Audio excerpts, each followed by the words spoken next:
que é o sistema, deixa eu chamar aqui de sistema, do sistema de planejamento patrimonial da família.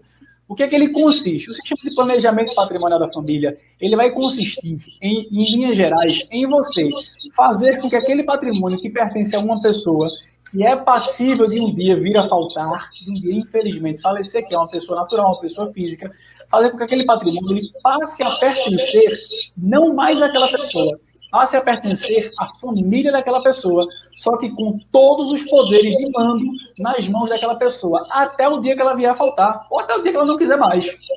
Depois que você faz isso, o patrimônio ele passa a pertencer à família, sem necessidade de inventário, de forma planejada, com um custo ridículo com relação ao custo do inventário. Não tem nem comparação.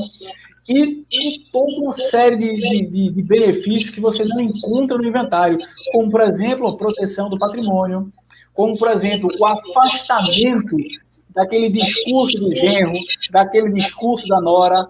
Essas pessoas passam a ser totalmente afastadas desse patrimônio. Então, você consegue fazer tudo através do sistema de planejamento patrimonial da família, sem necessidade de inventário e sem necessidade de que toda aquela problemática conviver com ele.